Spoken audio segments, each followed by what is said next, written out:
tell somebody. This is the best thing I've ever seen. That. Let's talk about that. You need this. Listen to this. Memorable and exciting. Well, then be less boring. I'm going to tell everyone. Wait here. Mighty remarkable, Big Daddy. Remarkable. Welcome to Remarkable, a podcast for B2B marketers that deconstructs the most iconic moments in film, television, pop culture, and advertising for a single purpose: to give you, the B2B marketer, the same storytelling techniques that the pros use. In each episode, you will learn techniques from Hollywood, Pixar, Marvel, and beyond, from Spielberg's hands to yours, bringing remarkable content ideas to you every single week. I'm Ian Faison, CEO of Caspian Studios. This is Remarkable. This week, we're talking about Simon Sinek's Start With Why. As it turns out, there's a pattern. As it turns out, all the great and inspiring leaders and organizations in the world, whether it's Apple or Martin Luther King or the Wright brothers, they all think, act, and communicate the exact same way, and it's the complete opposite to everyone else. All I did was codify it. And it's probably the world's simplest idea. I call it the golden circle. With the help of our special guest, VP of Marketing at Abridge, Guru Sundar. Guru, how are you? Oh, great. How are you? Excited to chat. We're going to chat about healthcare. We're going to chat about starting with why, story your dad and his healthcare journey and how it inspired you, and the great Simon Sinek and how his thoughts shape all of this. So starting off, why the heck did you pick Simon Sinek's Start With Why to talk about today? So I've had like an interesting path into marketing. I was actually an engineer, and as a kid, I always looked up to my brother. He was also an engineer, and so went to do electrical computer engineering, and then halfway through decided, I want to get into medicine. Thought it was too late to go to med school. It wasn't, but that's what I believed. And so got into like ultrasound through a circuitous path and the engineering side of it, medical imaging. But I knew it wasn't like fully fulfilling. And so I had this opportunity to move into like product marketing, product management. And so I had this unique opportunity, and I went from Toronto to Seattle to take on this marketing role. So the first marketing role, never done marketing. And I was given like two big products in a portfolio. And I was figuring out a lot of things as I went along. And I needed a framework to figure out how I could put together like a go-to-market plan and foundation. And it was a combination of myself and my boss at the time, Christine, looking around, and we came across this like Simon Sinek, like Start With Why. And it was like, at the time, and still am, but at the time I was like a very big Apple fan of how they did marketing, how they developed products. And, he gave an example of this framework of like, you don't start with the product, you start with the why. And I think I've been in healthcare for my entire career. And in healthcare, understanding the why is like really important to doing good work. Healthcare is not one of these transactional or like industries where you have like, you're playing with patient care and those that provide it in a myriad of ways. And so it's really important to like be rooted at the why. And so it resonated with me. And so I built like, it's funny looking back on this, I haven't told this story in a long time. I built like sales training material with like the 3 concentric circles and got everyone to become like Simon Sinek fans. And it did really well. I think it's a simple framework, and it grounds you to like, very simple things. Like, why are you doing this? How are you going to do it? And like, ultimately, like, what does that mean? What does it do? And so it, I think like broad strokes, like good things happen in threes. Lots of frameworks when they're in threes, like make sense. So all this came together, and it really provided a foundation for me to launch my marketing career into. And now you're at Abridge, a super cool company doing enterprise grade AI for clinical conversations. Couldn't be more important work out there because of how important clinical conversations are to all of our health and well-being, but also not just a cool company and cool technology, but some of the coolest marketing. And y'all put a ton of thought into the marketing there, which we'll get into later here on the show. Tell us a little bit about your role as VP of Marketing at Abridge. Awesome. So I'm responsible for all things marketing related here at Abridge. I work very closely with the COO and CEO and founder, Dr. Shiv Rao. And, they're both believers in like brand and good marketing and believe in the power of what it can do to help like propel and create like a following and a movement. And so I was looking for something like this in healthcare. Obviously the product, like at a very high level, we have enterprise grade AI platform that transforms medical conversations into clinically useful and billable documentation, all at the point of care. And the goal here is to reduce a lot of the administrative burden that exists in healthcare today. So ultimately, like clinicians can focus in on patients. I think, there's many reasons why we are where we are in terms of healthcare in this country. But when you look back and you take yourself back to like what healthcare should be, it's all about the conversation. It's about a clinician having a conversation with a patient and they're engaged with each other. And like when you think, if you like ChatGPT, what healthcare was in like 50, 60 years ago, it was like the house visit. And there's like this personal side to personal relationship that existed between a doctor and their clinician and their patient. So I think a lot of this technology, it's rooted at, it's actually the technology is in the background. Shiv says this really well and it stuck with me. It's like in healthcare, you want to build technology that is like good air conditioning.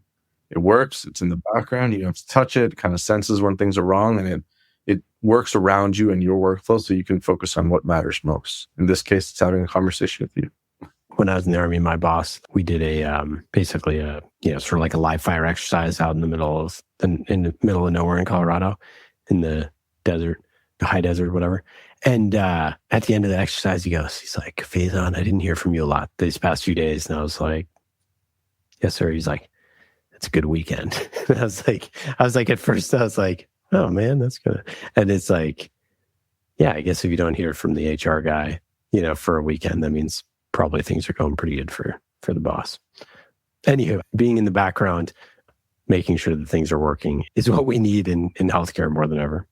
And then before we get to Simon, real quick, he's not coming on the show, or is he, Meredith? No. Before we get to Simon, I do want to say just really quick that you all have this really cool logo and typography and brand, and I just want to touch on that a little bit now because I think it's so cool and why you did this and why you think that this is important that you have this very distinct, unique brand and what it means.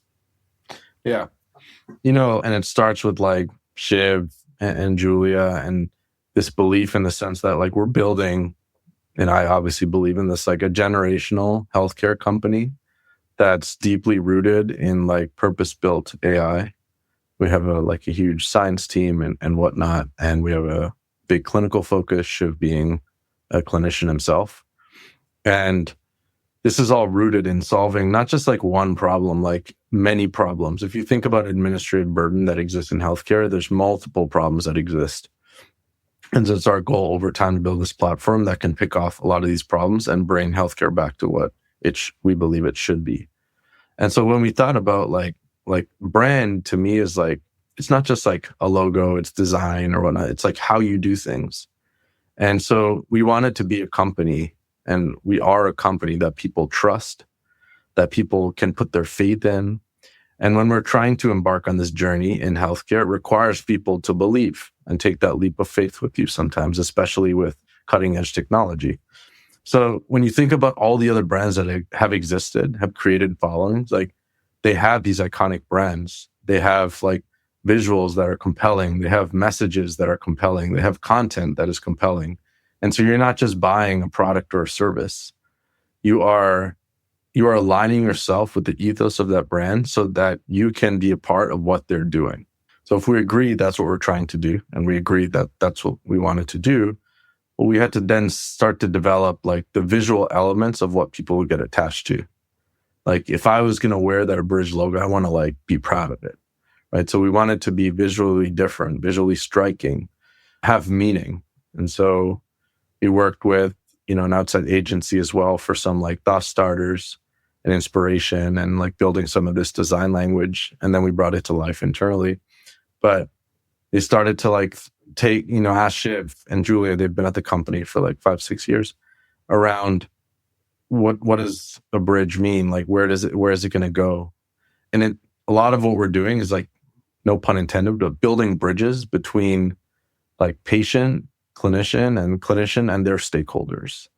And so if you look at like our website, you'll see that like the main typography, it's custom typography, and it consists of like discrete components that once put together create a message and meaning.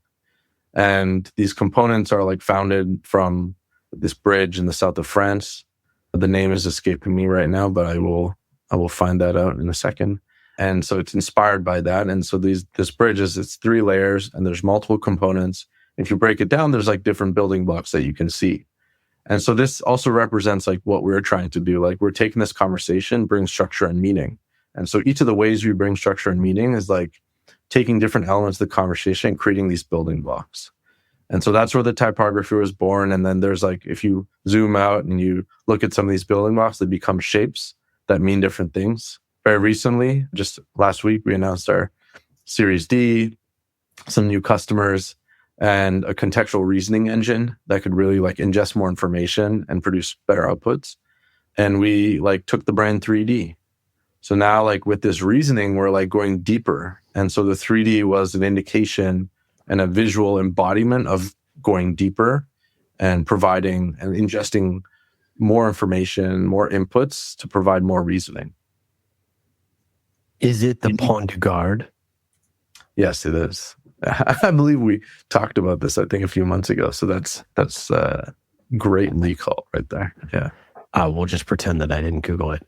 Yeah, it's so cool. Well, and like, because this is a show about brand and content, and like why all this stuff matters. And like when I created Caspian 5 years ago and came up with our logo and like why I chose a caribou and all the different things that go into that and the different things that are in our logo and what they all stand for and all that. Like I love this stuff, obviously, but I totally agree. I think it all really does matter. Because like the alternative, well, first of all, the alternative is lame and boring. That's the other thing. So, and the second thing is like, why would you not, right? Like, why would you not have it stand for something? And why would you not have it be unique and be, core to what you're trying to do? And you all have like a really cool, logo, but also the fact that it layers into like this entirely different iconography that mirrors this bridge that's been in the south of France since the Roman days is cool. Like that is cool inspiration to take and put into your brand. That's like the whole point of this podcast is like take stuff from outside of marketing and put it into B2B marketing and make it your own. And then if you do that, you are going to see much better results than sort of like the groupthink that exists. So anyways, I just want to highlight it at the, top-ish of the show because I think it is so cool. And especially taking inspiration from something physical and putting it into your brand, I think is very cool and important. It's rad. And I know that it's not all about brand and logos and fonts and all that sort of stuff, but like it's the foundation, it's the starting blocks, and I think it's important. Yeah, you touch on like this, like drawing inspiration from things outside of, the industry we happen to be in with this healthcare. We ran this event called The Conversation in November, and it was a mix of people from healthcare, from AI, from music, from art, from, food, like all this like wild, eclectic mix of people to come together and have like a series of witness and then be a part of a series of conversations around, health, but also like evolution of AI, just like different people from different walks of life. We had Rick Rubin on there and talking to Shiv about like how he's made choices in like music. And that was like really inspiring. And I think like people may believe in this idea of like drawing inspiration from the outside, but like you have to like taste it to like believe it. Yeah. And I think it's like culturally ingrained in how we do what we do at Abridge, in the sense that like you must draw inspiration from outside, because if you look at who's next to you, you're not going to innovate. But if you look around like way far out in like, and if you break down like, oh, that that brand or that person over there is having similar challenges, but like they're making t-shirts, but I can draw some inspiration from there. Or like that person over there, they're making music, or they're making some form of art that no one's ever seen before. And so that's like part of our culture. And I think like you asked a question just now around, or you alluded to a question just now around like, why do it? Why not? And I think there's two main things. I'm just going to answer that question, is the sense that number one, you have to believe that like the mission that you're on is a long-term mission. Because if you think this is a short-term stint, then you're not going to invest long-term. It's just like a home, right? Like if you're renting an apartment, you're going to be out in 2 years, you're not going to make it your own. But if you've found a place that you can call home and that you want to grow with and invest in and develop, then you're going to put all this like long-term work into, because you're getting equity out of it. You're putting the blood, sweat, and tears in. And I think that's the why you do this. And I think the second piece is like when you're really trying to effectuate like incredible change in industries that are hard to adopt change, like healthcare. And there's great reasons for that. Like you have to be in it for the long term, and you have to want to build like a community, whether it's like an official community or an informal community that exists. Like these are important things, and people, as I said earlier, like need something to latch onto. And that's what drove us to do the things that we do today. Meredith, who the heck is Simon Sinek? I think a lot of our listeners will already know who Simon Sinek is, but for anyone who doesn't, he is an author and speaker, and he writes and talks a lot about business leadership. That is Meredith O'Neill, our amazing producer extraordinaire. His books include, as we've mentioned earlier, Start With Why, The Infinite Game, and Leaders Eat Last, for example.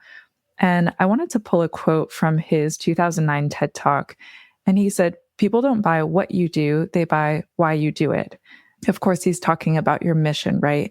And he goes to talk about how people purchase things not just to like have the thing, but because of how they want to be seen or to be perceived by the world. And as part of his talk, he describes what he calls the golden circle, which Guru, you mentioned earlier. And it's like these 3 concentric circles. And in the very center one, he's written why. The next string out is how. And the furthest string out is what. Why, how, what? This little idea explains why some organizations and some leaders are able to inspire where others aren't. And he says that a lot of organizations can talk about what they do and how they do it, but he says very few organizations know why they do what they do. And by why, I don't mean to make a profit. That's a result. It's always a result. By why, I mean what's your purpose? What's your cause? What's your belief? Why does your organization exist? Why do you get out of bed in the morning? And why should anyone care? And he says all inspired organizations communicate from the inside out. Let me give you an example. If Apple were like everyone else, a marketing message from them might sound like this: "We make great computers. They're beautifully designed, simple to use, and user-friendly. Want to buy one? Meh." And that's how most of us communicate. That's how most marketing is done. That's how most sales is done. And that's how most of us communicate interpersonally. Here's how Apple actually communicates.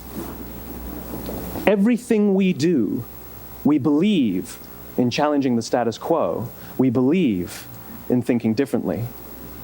The way we challenge the status quo is by making our products beautifully designed, simple to use, and user-friendly. We just happen to make great computers. Want to buy one? Totally different, right?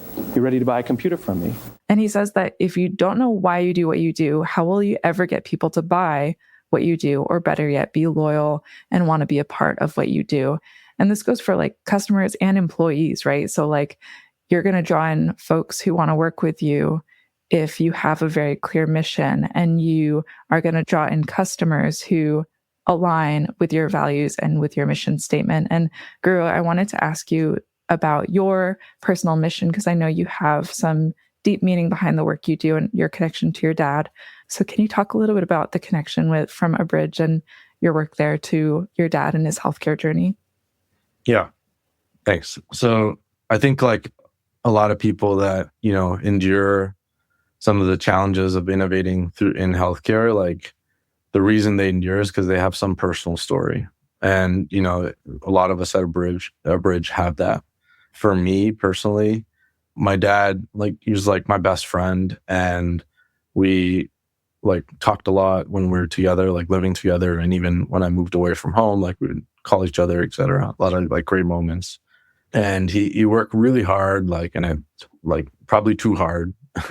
There's probably a little bit of my dad in me for that. But I think he was trying to like provide for the family and create this foundation.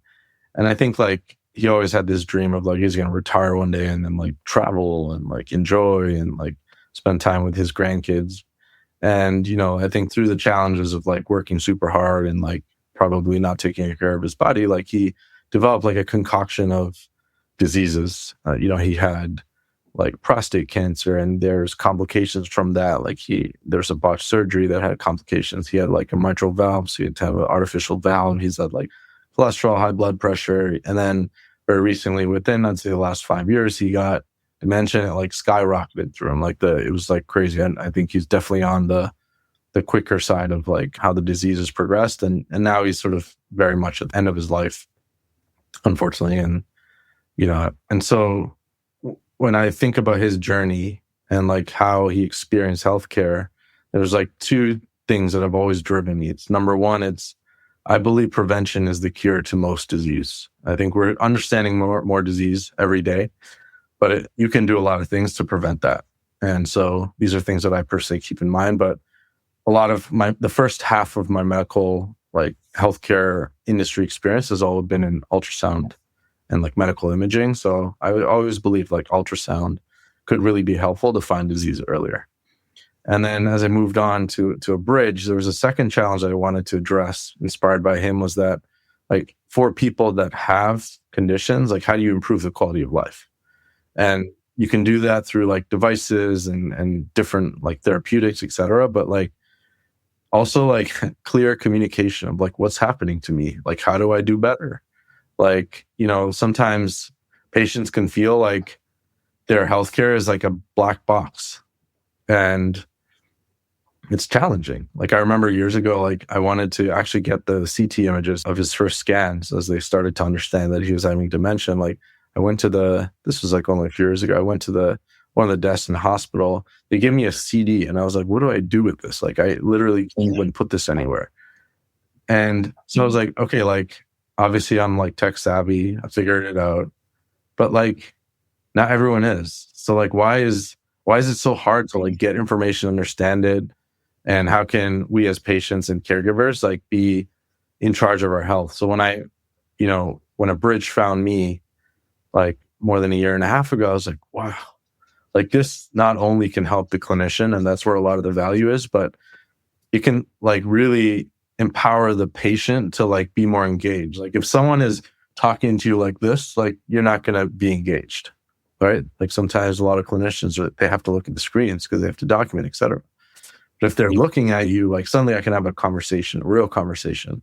I was like, wow, this can really be changing. So, you know, not to say that like transparency and communication would have like stopped things from happening to my dad, but I think like my mom went through a lot, like trying to care for him now he's in a nursing home, so it's much easier for her. But before that, like she would have visits, and like number one, she didn't want to share anything with my brother and I. And number two, like she didn't know how to transfer, like she's not medically inclined.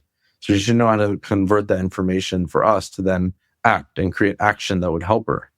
And so my hope is like that, you know, platforms and technologies like Abridge can empower like more transparency for patients of what's going on, allow them to focus on the conversation and have like notes that are automatically summarized, et cetera.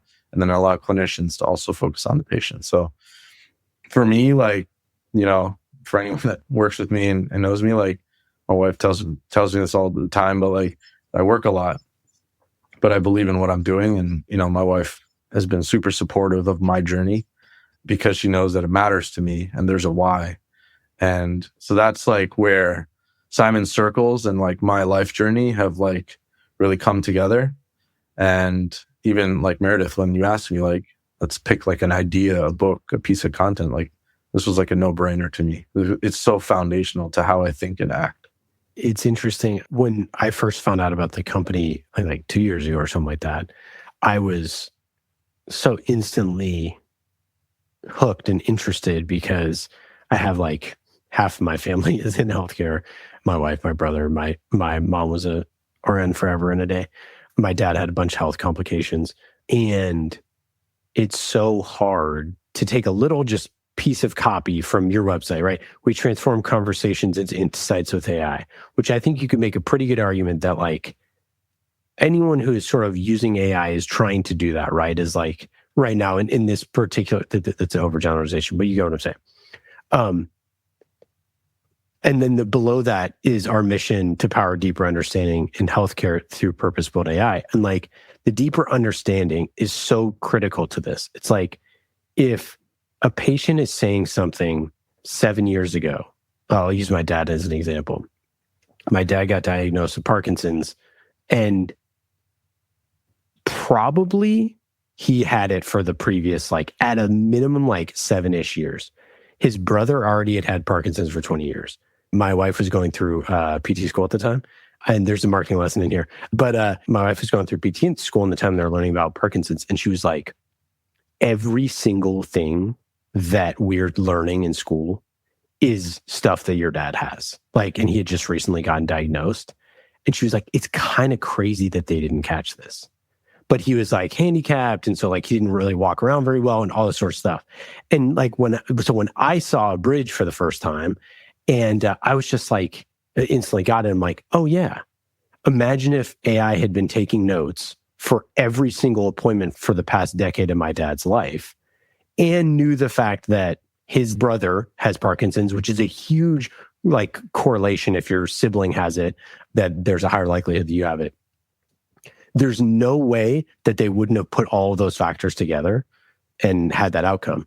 And my dad, which you'd have to know him, he was like the biggest talker in the world, like literally like on his deathbed was like talking the nurse's ear off, like just who he was. So like he, people probably didn't even hardly get a word in edgewise, and like through all of that, those conversations of the million things that my dad was saying, he's like, I was complaining of like having night sweats for years and years and years. And it turns out, oh my gosh, that's like one of the things of Parkinson's. Anyways, like all of that stuff together gets you to this like deep understanding as someone who, when I saw Abridge, and I'm not a clinician, but like my wife is, my brother is, where I go, oh, I need to go tell them this because I know that this is something that they need to learn about. This is something that's a challenge for them. You talked about, Guruj, like looking your patient in the eye versus typing on a screen, and like the difference between that is.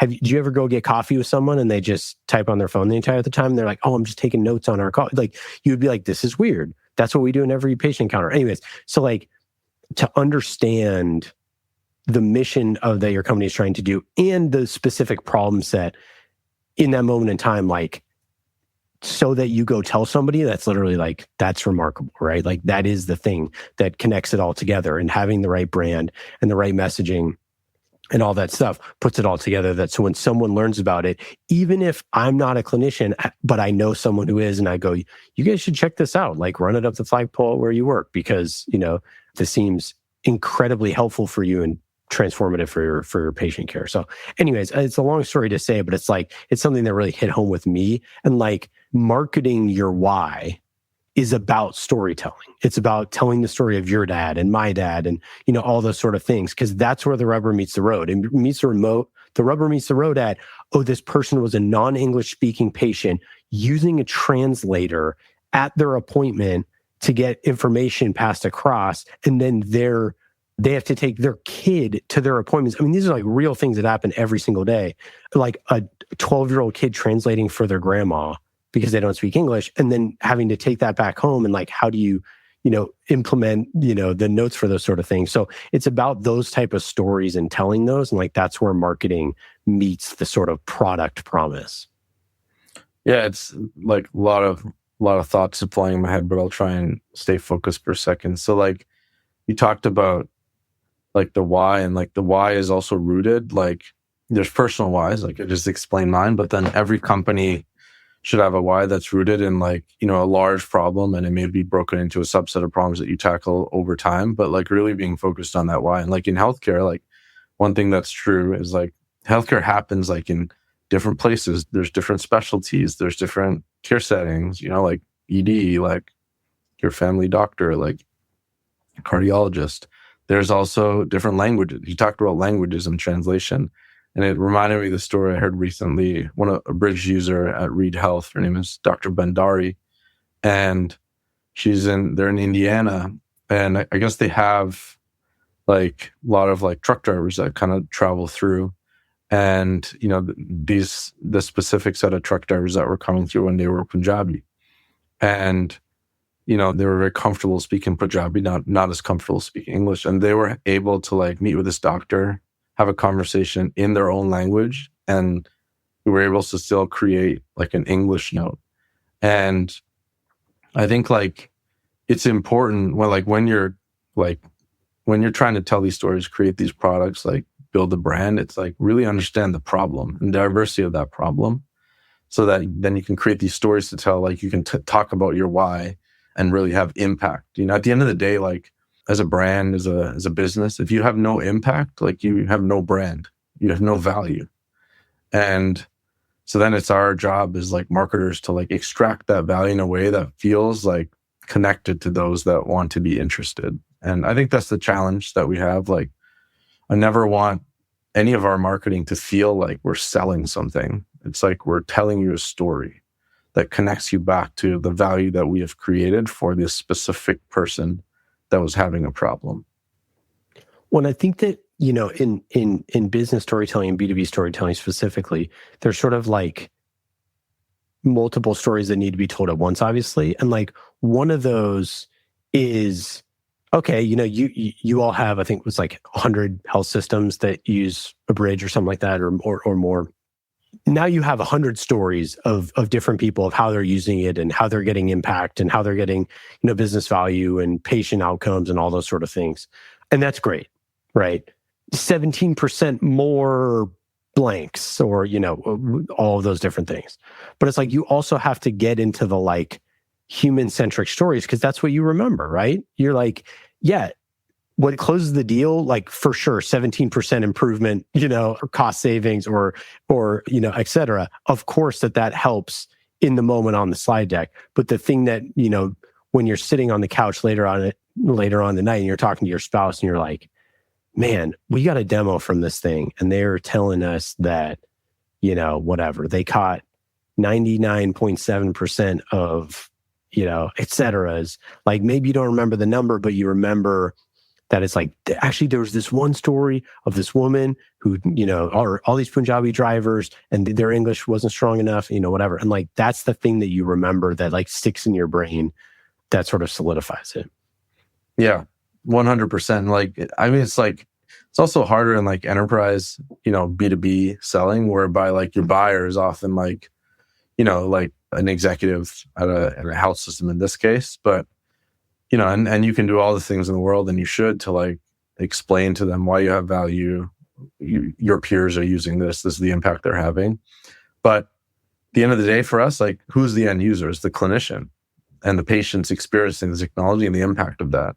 So we have this like interesting model where we, of course, are like targeting our buyers, convincing them that like there's value in what we have and showing them. But then very quickly, it's around like working with the end user, the clinicians, to like teach them this how it works. And then we get into this like rapidly iterative products. Like we have a whole like big client success team that's like obsessed with like understanding what's happening to the client and like taking that feedback in and improving the product. And like, and that team is then very like centric to understanding those like specific clinician stories. We have this channel internally called Love Stories. And we just did a video on this. You can find it on our website. And it's an internal channel. And whenever someone hears like really positive feedback, that's like, it's our oxygen. Like we post it on there. And like every day you're going to see something, often multiple stories. And the one that like comes to mind is, for me, is there was a clinician. She like, after using Abridge, she had a lot more time in the evening because she was able to close her notes faster. And she went home one day and she was at a dinner table with her partner and her child. And her child said, "Hey, why is mommy eating dinner with us? And she said, well, now that mommy has closed her notes and is able to focus and doesn't need to focus, spend time on documentation, when she gets home, she can have dinner with you again. And it's those it's like crazy. It's like, these are like the little things. Like we have people saying like, oh, like I can read a book at lunch, I can go take a class. Like and like a lot of this, focus like on really my own health. Yeah, That's like a huge thing for clinicians is like absolutely not having time to go to the gym, not having time to do the stuff to take care of their own health because they're spending time charting or doing documentation. Yeah, and it hits home for me, like coming back to like my why, like especially now with my dad who has dementia, like he lost the one thing that I think like probably for me now matters most is like memory and like connection. And like when you lose your memory, you lose sight of all the connections you've created. And like when you look back, like I'm privileged to have like this incredible career working with incredible people. And like I look back at like previous jobs and like I don't remember the projects, I remember the people. And I think that's also when you think about like tying back to like building brands, it's like bringing the right people together at the right time who are like obsessed with driving your collective mission forward is what creates a brand. Because a brand is not just the marketing team, a brand is the company. And people in the company are like one of the biggest elements of the brand. They go to an event, like you experience that. And that's what we have the saying on our team, like we want people to like feel Abridge whenever they touch it in some way, digitally or in person. And that's the challenge we give ourselves. Like, I went to an event, it was an Abridge event. I could feel it. Meredith, do you have any follow-up questions there or just questions in general?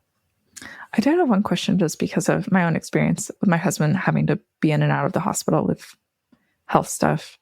It sounds like one of the things that I really witnessed was like when nurses are getting off shifts and having to change over, there's always like some piece of information that slips through that isn't communicated clearly. Is that, I assume that's something that Abridge also is sort of solving for, is like making sure that when folks change shifts that your loved one is still getting all the care through all the information that the new healthcare provider needs. Yeah. I think we're addressing that in a specific way, in the sense that like if your documentation is complete faster, then that information is available to others. I think specifically around shift change, like we're actually doing a collaboration with Mayo and Epic. We just did a panel on this whereby like we're building a different product that's targeted for nursing. And so like for them, the challenges are different, but in order to help them like take a conversation and then automatically like parse discrete outputs to the right place in the patient chart, like getting the information in the right place quicker is going to allow for more streamlined information. The other thing that we're doing, we launched a new architectural AI layer called the contextual reasoning engine. And part of like that is ingesting like prior notes that existed, prior problems that were documented, prior history, and that impacting the note you get today, right? Because that's kind of, Ian, going back to what you said earlier, like healthcare is like a journey, right? It's not like just this one singular moment. Like for many, like it could be, but it's super rare. And so as a clinician, like we need to empower them to have that context as much as possible at the point of care to provide the best possible care for that patient at that moment. And so that's where I think, like, again, for us, it's empowering them to be the best clinician version of themselves possible by structuring and serving up information appropriately. I mean, your body is so interconnected. Yeah. Right? So it's like all these things super matter. There's a great physical therapy story of there's a pitcher whose elbow started hurting really bad. So the physical therapist is going through all the different things, like looking at the elbow and looking at the wrist and looking at their hand and their shoulder and like all these different sort of things, trying to figure out why their elbows started hurting. Did you start working out in a different way? Et cetera, et cetera, et cetera. Finally gets to the guy's feet. And he's like, oh, I mean, I stubbed my toe a couple weeks ago, like pretty bad. And so the reason why his elbow is hurting is because when he would throw his, fastball, that he has to reach out with his left foot and plant. And instead of planting like normal with his big toe, he was sort of holding back. So it shortened his release. And then all of a sudden, like putting more torque on his elbow. And that's why his elbow was hurting. And so like the clinician had to do a really good job of like understanding, like working their way through the problem. But like, it was not, you can't just say, treat it. Elbow hurts, treat elbow pain, right? It's like that would have never sort of solved the thing. And all of that stuff may or may not be captured in current, without using something like Abridge. And when it is captured, then you can have notes and insights and look at past things. And it turns out like you broke your foot 8 years ago and you're having elbow pain. Maybe when did your elbow pain start? I think it was about 7 years ago. And you go, and it sort of, can start getting connected. And anyways, I just think that all that stuff is, when it comes to a marketing perspective, it's like, that's where you get all of these fringe use cases that allow you to tell a story that resonates. And I think that my piece on this, why I'm talking about it so much, is like, start with why when you're building your business. But for the marketer, you have to market the why. Like you have to market, and you have to have stories for each ring of the concentric circle. You can't just focus on one versus the other. Like you have to say, hey, the clinician gets to spend more time with her daughter at dinner, and the story of like the patient, they caught something that they wouldn't have caught, and et cetera. Yeah, I think like it's like when I start talking about marketing, I start talking about product and like the business, because it's all interconnected. And I think like some of these human stories are like, I would say, the downstream impact to having a valuable platform in place, and solving a problem, which is awesome, right? Because like if you solve a problem, there should be like byproducts of that. But like especially in healthcare, like, and I've had the luxury of like working with like really strong like clinical leaders, like teams. Like we have a clinical success team here that is like on the ground working with the clinicians. But it's like making sure our value is at the end of the day, like before people see the magic of Abridge and what it can do for you, they have to like believe in the fact that like clinically this is going to help them.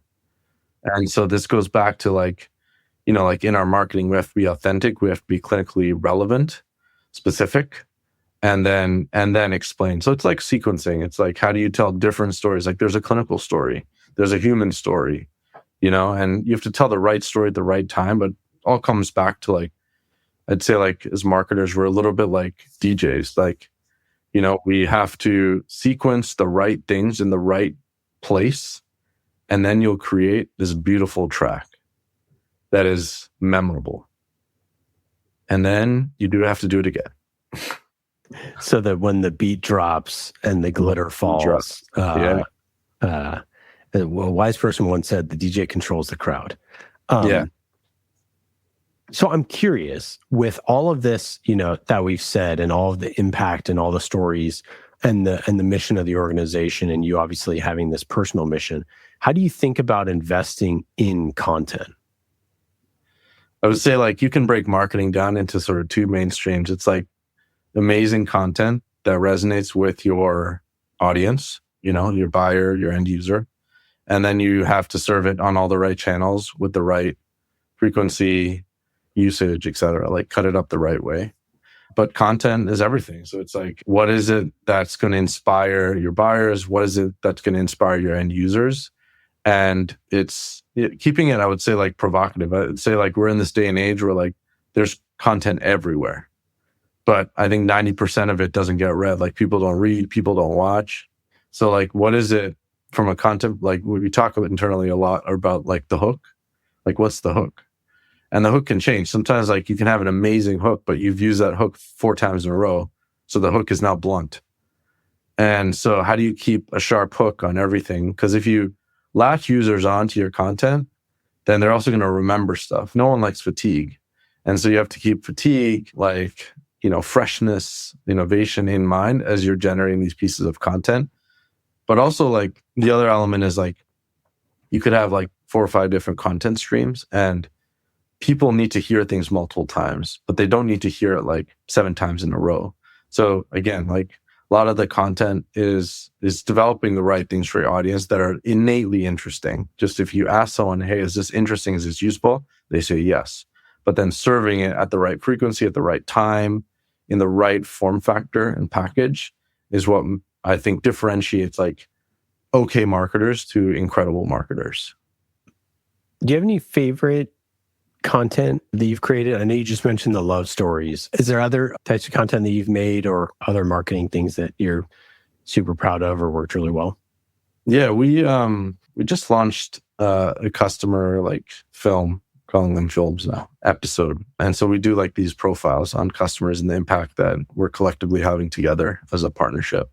So we did one recently with Sutter Health, and we were able to feature like clinicians in their like personal environment. So in one case, someone was like taking a hike up a mountain. In another case, we had a clinician leader, Vina Jones, and she was spending time with her kids and talking about how like with solutions like Abridge, like I can now focus on these moments that I'll never get back.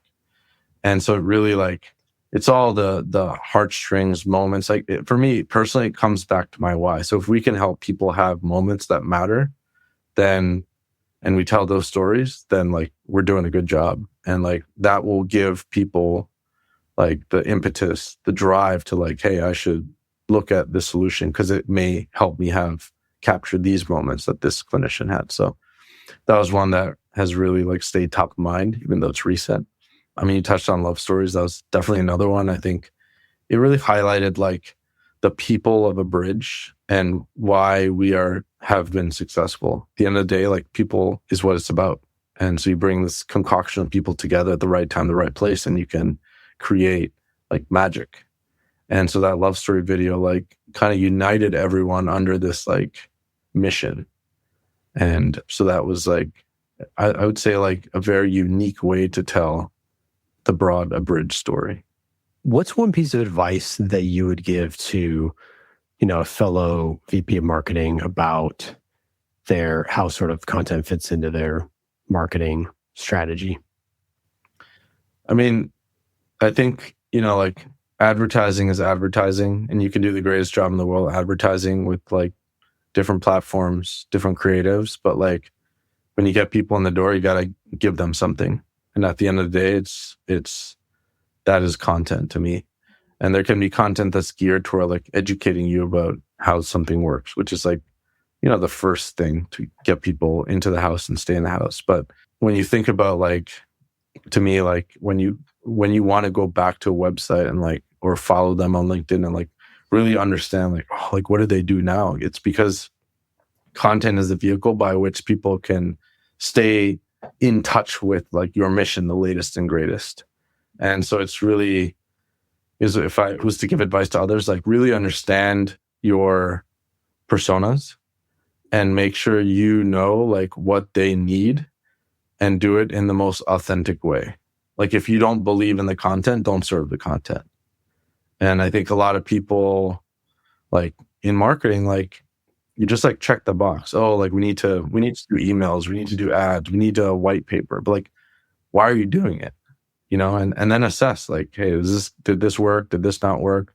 And use that as impetus to like drive the next thing. So, but you have to really believe in your content. And I think a lot of people, it's very like tactical. And that's where I think it falls flat. Yeah, just check the box, right?